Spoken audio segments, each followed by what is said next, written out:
This is Make It Plain. MIP With Masamela Matfumo. Mark Thompson. Make it plain. Get woke.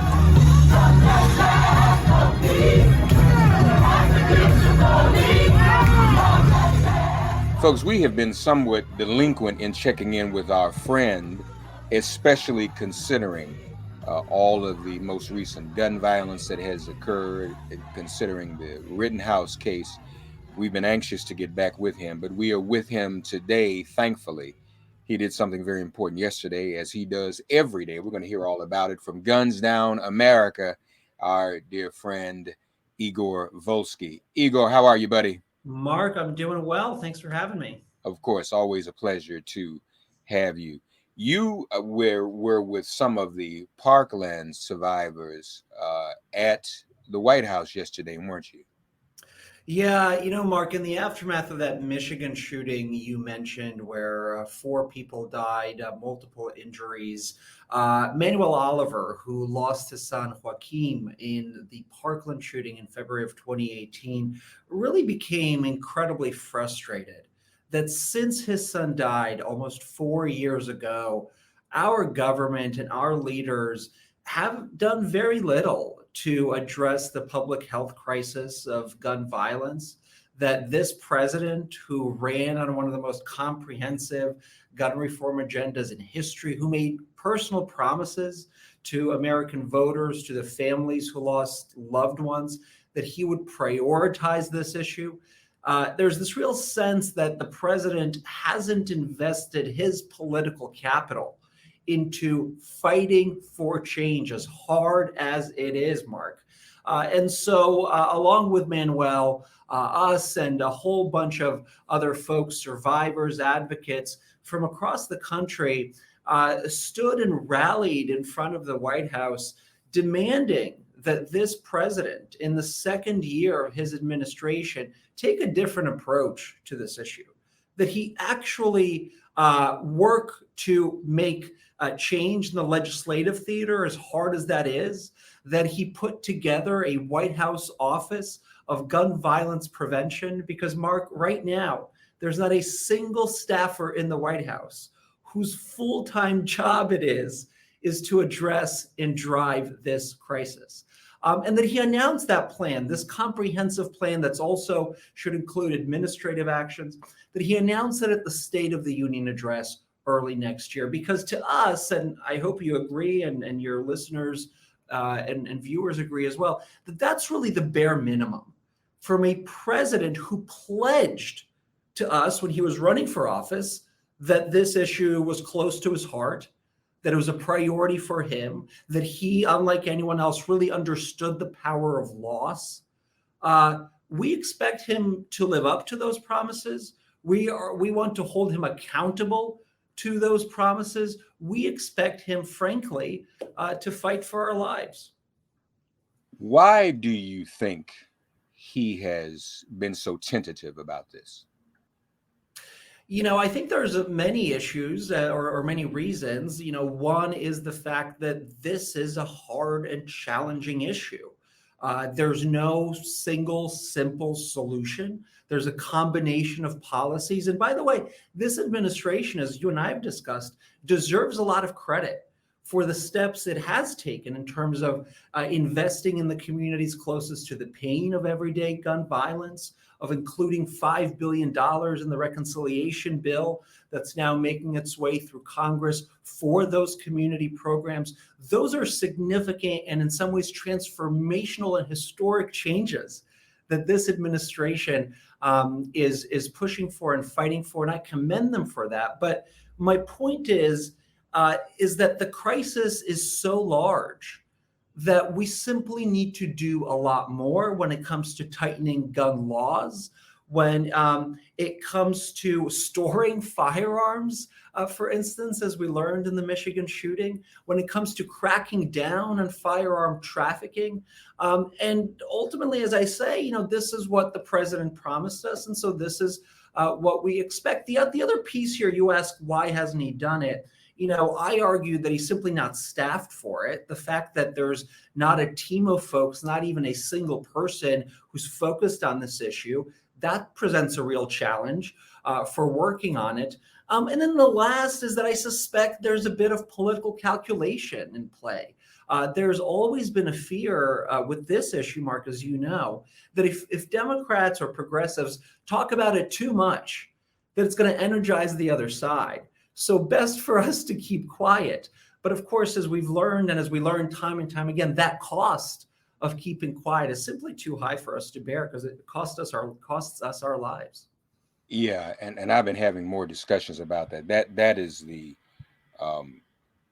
consultant class culture that has taken over the Democratic Party. Shh, don't say nothing. Just be cool.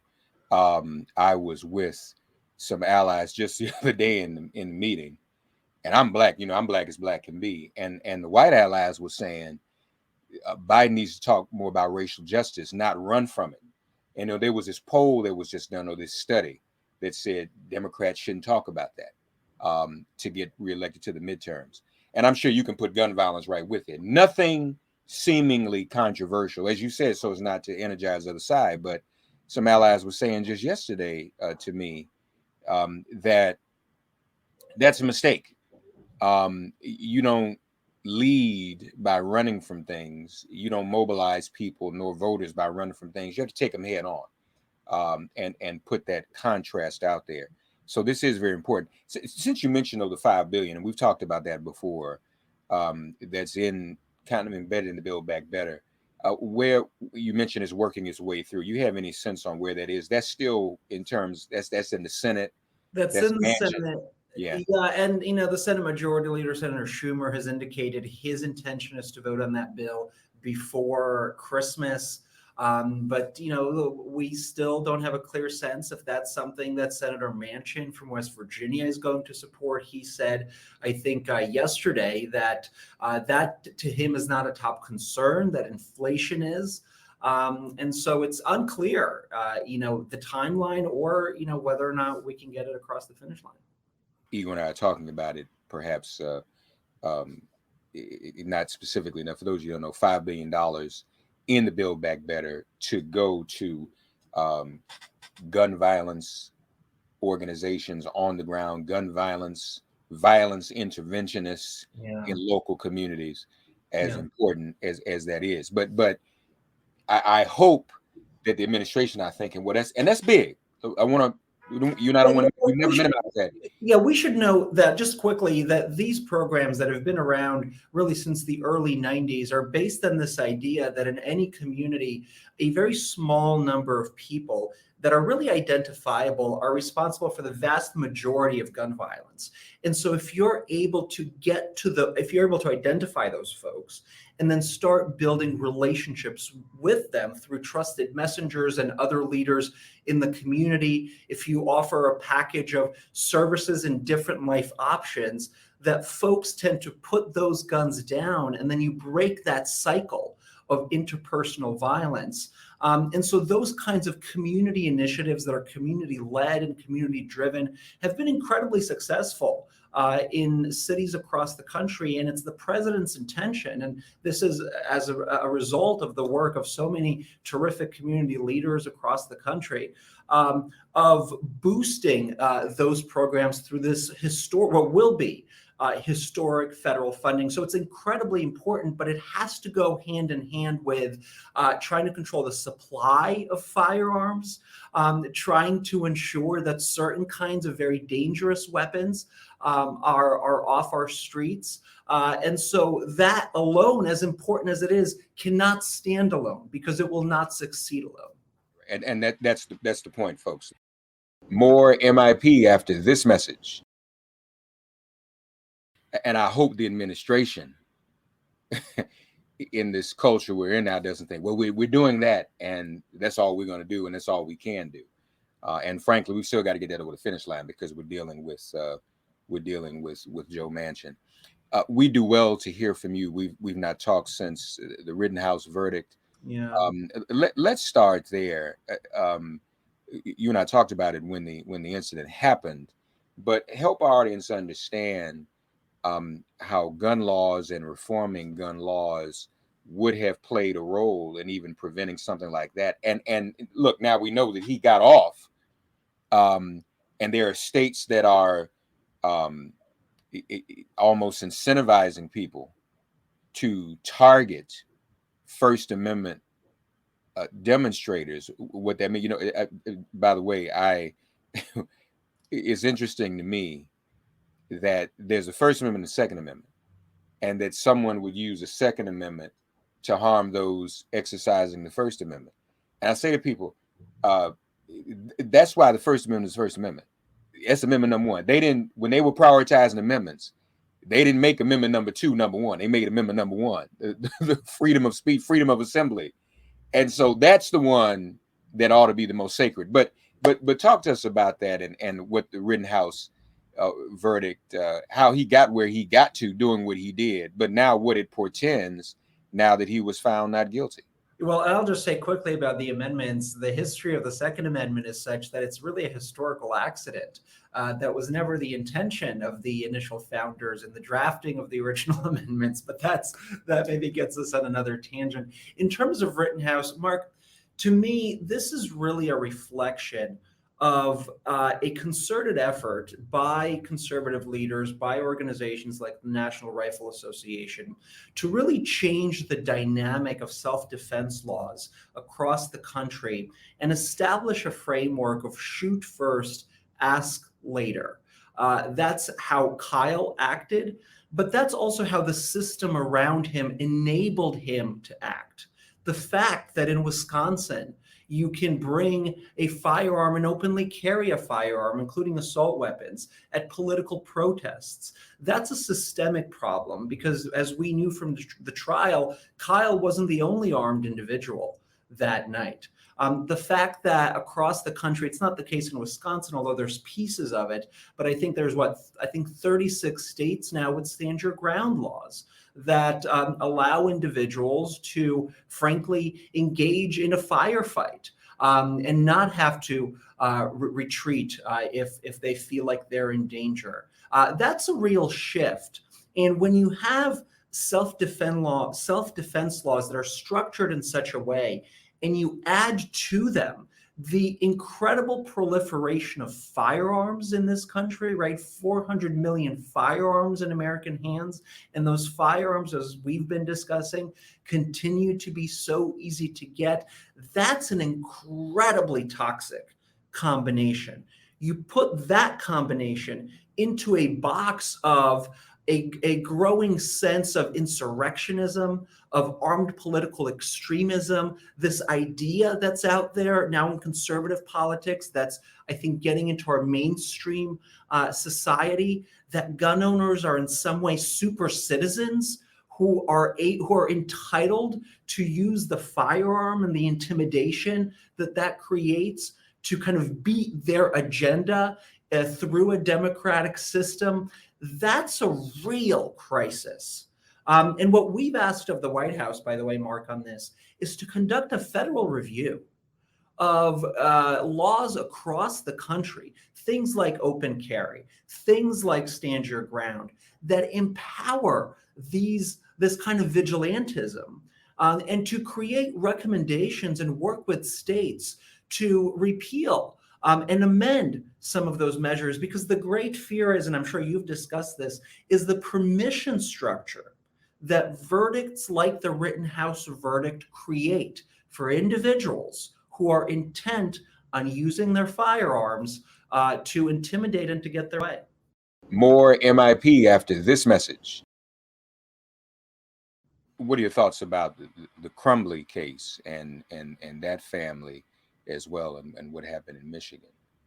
Well, that to me is another situation where us as a culture, and you and I have discussed this, the role, and I saw your great tweet thread the other day that you sent me, the role that firearms play, this notion that you are, you are somehow not only more powerful with a firearm, but that you, in a split second, can make a decision that, of course, can affect another life and can take another life. What we need broadly, I think, in society, and Carol Anderson speaks to this so well, I don't know if you've spoken to her, is to really redefine what public safety looks like in this country. And to me, that's the thread across all of these cases, across this entire conversation, that for so many years, it's been centralized quite purposely and deliberately in the firearm itself, which of course is tied in with white supremacy and masculinity and wrapped in all of those really difficult notions for us to unravel as a country. But beginning to have a conversation of, are we able to reframe what safety looks like in a democracy where the gun maybe takes a back seat? That's the kind of conversation, frankly, that I think not only do our social and progressive movements need to be having, but the kind of conversation the president can start framing as well. Absolutely. Igor is referring to the tweet thread, and it weren't my words, but you all have heard me often quote Dr. Francis Cress Welsing, and this was after Congressman Massey had his whole family around the Christmas tree with guns.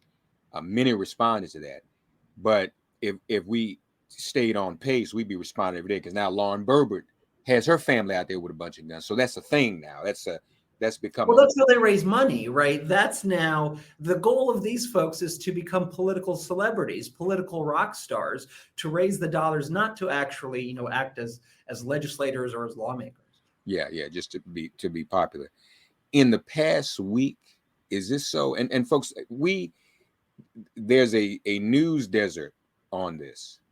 But if you follow Igor on Twitter, and they were out there at the White House yesterday, and look at some of the things they've been posting, 700 gun deaths in 7 days, over 1,400 gun injuries in 7 days. This is America. This is America, and the desert is real, right? Unless you're an impacted community, unless you're a direct survivor, unless you're someone who works on this issue, at times, Mark, it feels like you're screaming into the wilderness about this, despite the fact, as you point out, 100 people a day die, about 150 to 200 a day injured. Nothing. And frankly, I don't mean to harp on this, but after the Michigan shooting, the president came out, I think it was that day, he was in Minnesota selling talking about the bipartisan infrastructure bill. They indicated to reporters that he was going to address the Michigan shooting. He's introduced by a student. He comes to the microphone. He spends several minutes reminiscing about Hubert Humphrey. And then he spends 20 seconds sending his thoughts to the families in Michigan. Now, that's a nice sentiment, but I thought that as a country, and frankly, he as a leader, we're ready to go beyond simply thoughts. And we're ready to lead, as he promised us, on this issue. And to me, more than anything, it's a reflection of the fact that there is not a staff in the White House that is thinking about this issue in a proactive way, that is focused and has folks dedicated to this issue. And so when people ask me, well, what do you want him to do? What do you want him to do? Right? He doesn't have 60 votes. He can't break the filibuster. What do you want him to do? The number one thing I want him to do is to bring people into his administration who can work and focus on this issue day in and day out, who can help coordinate an intra-government response that will help us get us to where we want to go in terms of building safer communities with fewer guns. That is something that is entirely within the president's control. And it's frankly shocking to me, for someone who made so many promises to survivors across the country, that for him has become such a blind spot. Yeah, that is tragic. I was referencing the advice was given him, and it got a lot of publicity, the argument that he needs a sister soldier moment. But that, to me, was expansive in terms of all of these issues, the very loud silence, so to speak, on issues like this. And it is troubling. That should be an office in the White House. That should be something that is staffed. I agree. I support that. I hope all of you do as well. And lastly, Igor, it makes sense because you just said it. Others are trying to achieve rock star status by promoting guns and gun violence. So you need a counter to that. You need an opposite. Why can't we create stars who are anti-gun violence? And you know, I think that probably the number of Americans who are in favor of gun reform, gun law reform, gun safety, and into violence, I'm sure must outnumber those who are taking. How many other people do? How many of y'all know somebody who's sending out Christmas cards with guns around the Christmas tree? No, nobody. I mean, that's not something that is normal. That's sociopathic. So there's more of us than it is of them, and somehow I just wish we could impart that on the White House. No, Mark, it's I hear you, and you know there are folks out there, people like Manuel Oliver, the Parkland father, who are working on this very project of how do you change the terms of the conversation? How do you reframe the way we think about this issue? He's an incredibly creative and talented artist who uses art and creative ideas to really shake up how we view this issue. And, you know, he's going to have, and we're going to be working with him on some of this, some real creative projects that I think get to your very notion of how do you create an anti-gun violence celebrity or a safety celebrity. And a lot of that, you know, frankly, I think starts with young people. And creating an identity within young people that maybe having a gun isn't an extension or a booster to your masculinity. That maybe there are other ways to think about power and safety and community. And that's hard work. And it's going to take a long time. But the good news that I always fall back on is that, you know, 30, 40 years ago, if you asked the American people whether or not they felt safe owning a firearm, a majority would say no, that firearms do more harm than good. We're in a different position now. Those numbers have flipped. But the fact that, and as a result, you know, of a great deal of effort by the NRA and others, but the fact that we were in a different place once before, I think gives me hope that we can not only get back to it, but do so in a more fair, equitable, more progressive way. And that, you know, that is the work that so many of us are engaged in. Thank God you are. Thankful for all you do. Folks, gunsdownamerica.org. Get involved. What you and Manuel are working on creatively. That's the definition of creative nonviolence, literally, right, in this situation. And so we look forward to doing some of that work with you. Follow Igor Volsky also on Twitter. Stay awake when it comes to this, folks. 700 gun deaths in a week. We don't even know about that. And Mark, can I just say that if listeners want to help us push the president on this, they should go ahead. I don't have the number in front of me now, but they should go ahead and call the White House switchboard. You can just Google that number easily and ask them for the president to meet with Manuel Oliver, who's standing in front of the White House, and personally commit to prioritizing gun violence prevention in his second year in office, and to announce a plan of action to the entire nation at the State of the Union early next year. That number is 202-456-1111. 202-456-1111. Please call the White House switchboard. The hashtag on Twitter is Meet with Manny. Manuel Oliver, a parent who lost in Parkland. So, folks, 202-456-1111. Contact the White House, and let's see if we can't make that happen. Thank you, brother. Appreciate all that you do. Again, folks, this has to happen, and we've got to push this Biden White House to make it happen. 202-456-1111. Thanks, Igor. Thank you, Mark. Thanks for getting woke and listening to Make It Plain. Please remember to listen, like, And wherever you get your podcasts, please give the show a 5-star rating. And please do spread the word. Let's all continue to pray for each other during this pandemic and this police-demic. If all hearts and minds are clear, it has been made plain.